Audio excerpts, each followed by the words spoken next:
I don't think we're favourites. I think we're playing in India's back garden. It's going to be extremely difficult. I think we come into the series with a lot of expectation after winning the T20s and the ODIs. So we've got confidence on our side. And ideally, we'd like to win. That's what we're here for. I personally enjoy the tests more than anything else. And we've come up with some good game plans. We've got a great bowling attack. We've got a fantastic batting lineup.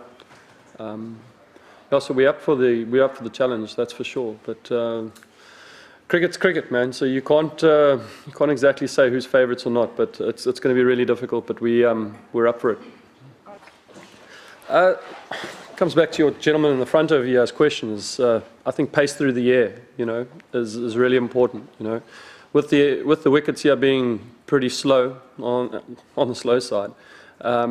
Anything from 135 down, to be honest with you, batters are able to make the adjustment when the ball hits the deck. It's the guys that bowl 145 plus that it really rushes batters.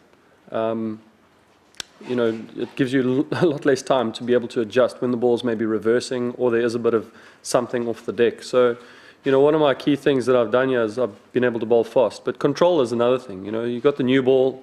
You've got to land the new ball in the right area. In past times that I've played here, I bowled against guys like Virender Sehwag.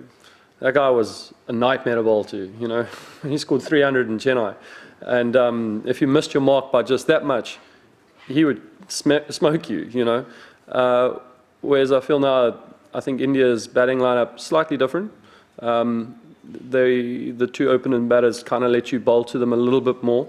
But when they're both in form, they're really difficult players to bowl to. But not as hectic as someone like Sehwag who would blaze from ball one.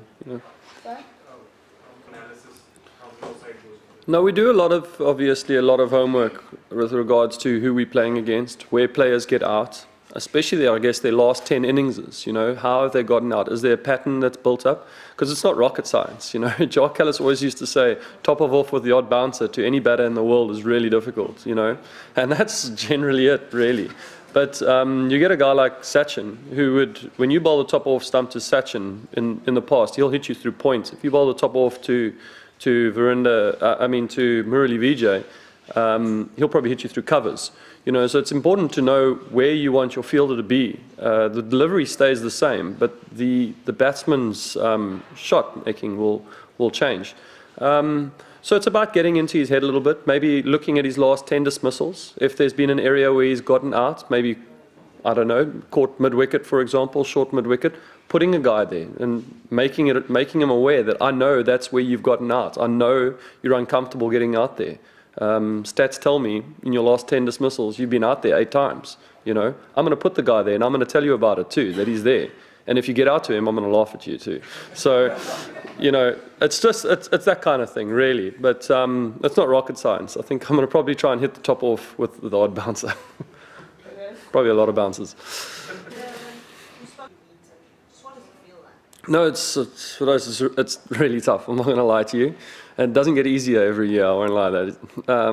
But the amazing thing about bowling in India, and I love bowling in India because the pitches, the grounds are quite flat.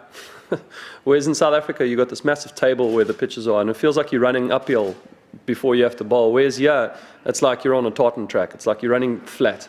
So you don't have that extra leg workout that you feel like you're going through. You almost feel like you're running downhill all day long. Even though the wickets are not offering you a lot, like pace and carry and everything like that, your run-up always feels smooth. The ball tends to always come out quite nicely. So you're able to just kind of push on all the time. It's not like the Wanderers where at 5 in the afternoon when you've been bowling all day, now I've got to run up this hill to bowl. So it really is difficult. But the guys are fit. I understand that that's my job, and I want to bowl faster in the late afternoon than I did in the morning. That's just kind of the way that I've gone about my business from when I started playing cricket. So hopefully that will continue. Hash can be quite a deceiving guy. He's very calm and everything like that, but he goes for the kill. He definitely knows how to go for the kill. I mean, if you look at his stats as a player, it's a remarkable stats, and if you look at him as a person, you would just never think that those stats are capable of someone like that, who's so chilled. He doesn't walk fast. He hardly runs. Like, you know, but the guy's strike rate is like 90, and his average is massive, you know.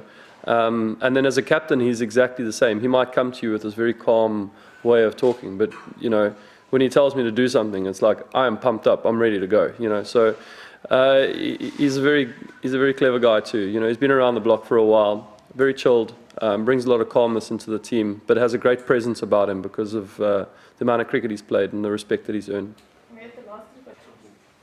Not really. I think everyone has a job to do. You know, in the past when we came here, we had a guy like Paul Harris, who he knew his role. You know, I love Harrow, but Harrow will tell you himself that he wasn't the best spinner in the world, but he fitted in and he did a job, and he knew what his job was. And if he did his job well, the fast bowlers could rotate around him, and we could all function as a unit and get the 20 wickets that we needed to win a test match. And I think we've got a similar thing going on right now, whereas in these conditions, we've got some spinners that do turn the ball a little bit more than Harrow. They've got probably a little bit more skill. Imi bowls googlies, he bowls flippers, he bowls leggies. You know, so we've got bowlers that are more of a strike force than Harrow. But everybody fits into this team somewhere as a unit to be able to pick up the 20 wickets. And if we all do that collectively well together, if we do our job properly, we'll probably get the 20 wickets that we're after, even if it's split evenly between fast bowlers and seamers. But we do rely heavily on our quicks. You look at the ODIs that we played now, between KG and myself, I think we took 20 wickets. Morne was next in line, and then Imi was right up there with JP. So, you know, we still rely heavily on our quicks, but everybody knows what their job is in the side. And in India, we also know that the first 3 days are probably going to be very, very chilled, and then the game just speeds up. Day 4 and 5, the wicket's probably a little bit more scuffed. It's going to turn. It's going to be a lot more difficult to bat. Those spinners are going to come into play. To be honest, I feel better now, actually. I don't really care how they come around. It's not like it really bothers me too much. I do tend to bowl a lot better when I've had some bowling under my belt. There's no doubt about that. You know, I've often gone into a first test a little bit undercooked when I haven't had a series before. I've had a bit of a break, and then as the series goes on, I tend to get better and better and better. So I'm not sitting here saying that I'm going to take 10 wickets in this test match. I'm just saying that I feel very good right now and feel very prepared. And the ODIs are not that hectic. You know, you bowl 10 overs, the 2020s you bowl 4 overs. It's not that difficult. Yeah.